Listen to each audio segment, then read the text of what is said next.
Hey people, it's Nia talking. Now, I'm just going to do a history-themed video, and this is taken from Claude Anderson's book, Dirty Little Secrets About Black History, Its Heroes, and Other Troublemakers.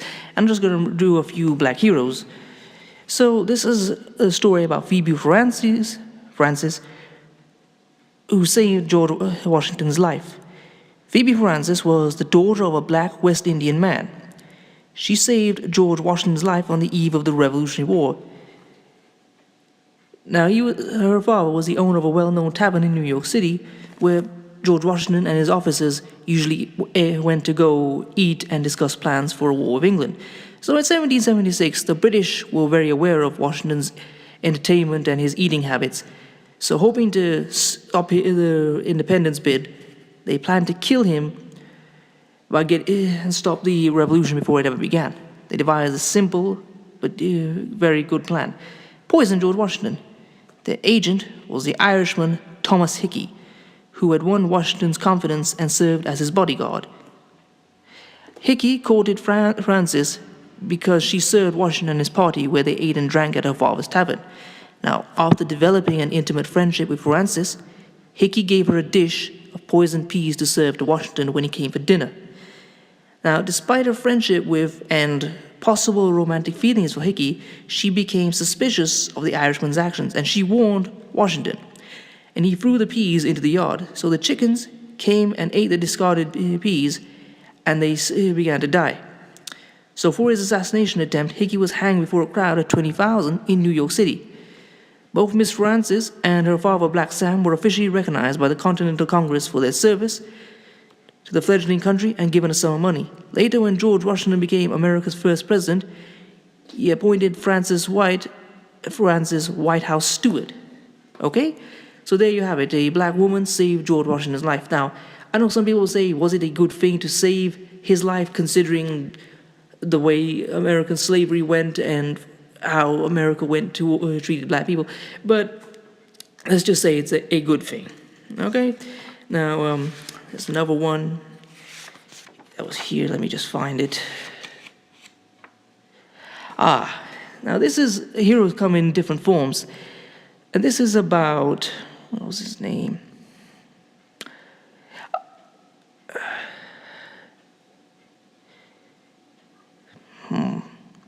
Christy McPherson. There's his name. So, Christy McPherson, around the early, during the early 19th century, the idea of educating black children was very unpopular with whites who saw it as subversive to the interests of white people. Dominant white society had enacted an endless number of laws, ordinances, and public policies designed to keep black children non-competitive with white children. Black children were either illiterate or semi-skilled menial labor force for the personal comfort and wealth building of white society. So, white society obviously wanted to shut down any school for free blacks as soon as they opened. Many who profited from black suffering and planned illiteracy followed the social policy. No light was to enter the brain of a black child. So, the destruction of the Richmond African School is a case in point. In 1811, Christy McPherson, a wealthy free black, hired Herbert H. Hughes, triple alliteration, HHH, a white schoolmaster, to teach at McPherson's newly created school for free blacks. With the consent of a few caring white masters, a smattering of enslaved children also attended. The total enrollment amounted to only 25 students. McPherson was so pleased with his initial success that he boasted the school in an advertisement in the Argus, a Richmond newspaper. In the ad, he recommended that every black community combine its resources and establish similar schools for black children. Which Richmond whites did not share McPherson's enthusiasm. Within days of the school's opening, a band of leading white citizens confronted Samuel Pleasants, the editor of the Argus, and demanded that future ads for the Richmond African School be rejected. Pleasants disagreed, but dutifully yielded to the public pressure. Now, I just want to stop and have a commentary. Now, we see a lot of parallels to the modern day. You see, in a black society now, whenever any black person gets a certain amount of money, they always want to boast about it or tell everybody their plans. And this is happening 200 years ago. And the first thing he did when he was starting to succeed is tell everyone about it, and consequently got a lot of negative attention. So this is not new. And obviously there's a lesson. When you're building something, keep quiet about it and just build it. All right, now let's back to the story. Hughes, the white school teacher, was made of sterner stuff. He bought space in the Argus himself, defended the school, and pledged to continue teaching until authorities closed it. The powers that be took Hughes' challenge.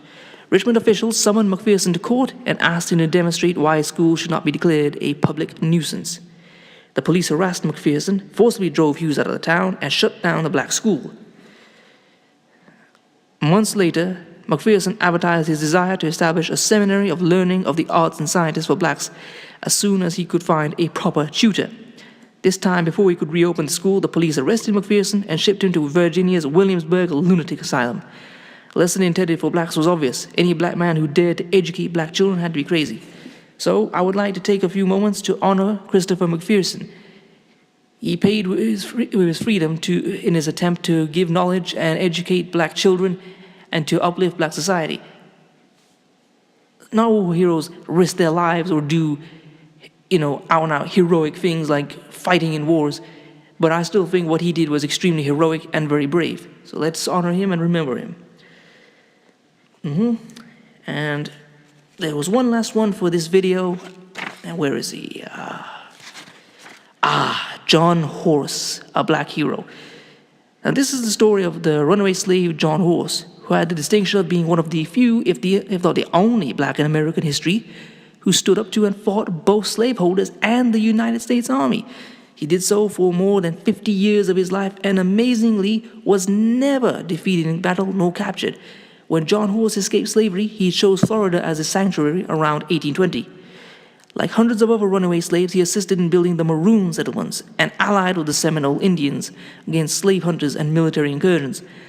Since the Seminole chief Osceola was married to a black woman named Morning Dew and had several mixed sons, the Seminoles were more open to black runaways than other Indian tribes.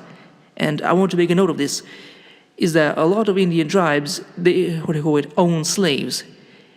I mean, if you know about the history of Don Cheadle, he can trace it. I think they said that his lineage can be taken back to the Native Americans. He had Native American blood. And that's because his ancestors were owned by members of the tribes in the Indian Territory, which is now modern-day Oklahoma.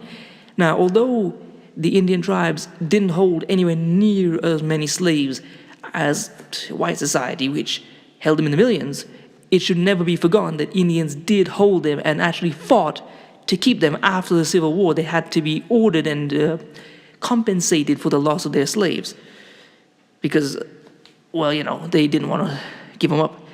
And also, after the Indian slaves were freed, they were ordered to give them compensation and or make them honor the members of the tribes with the same rights and privileges, which they didn't honor.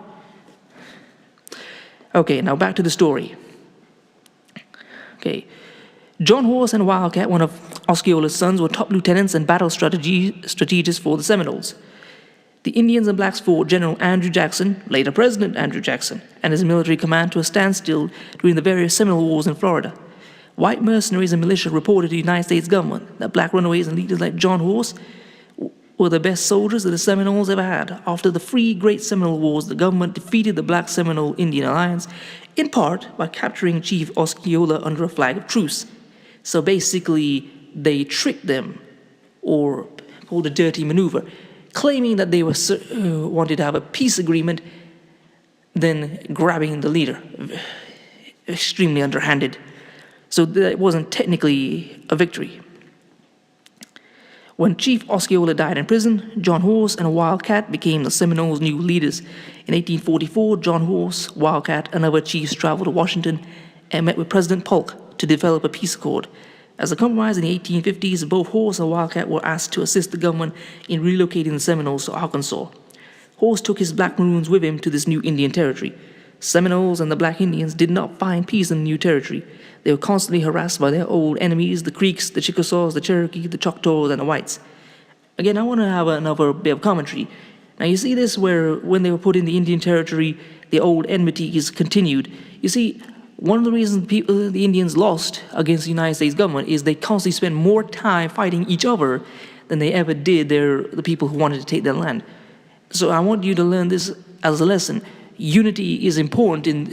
If people keep fighting each other, they can easily be destroyed. This is a lesson that was applied. This is a military tactic that has been used since the time of Julius Caesar against the Gauls in France. He simply divided up the tribes and got them fighting each other and destroyed them one by one.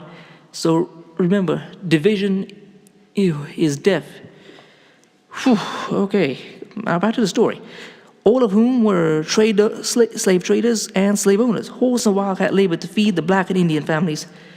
But after the white slave hunters murdered Wildcat, John Horse concluded that 50 years of fighting was enough. He decided to relocate to Mexico. John Horse packed up his black and Indian families and rode off into the setting sun towards Mexico. They were never seen nor heard from again, so I suppose they lived happily ever after.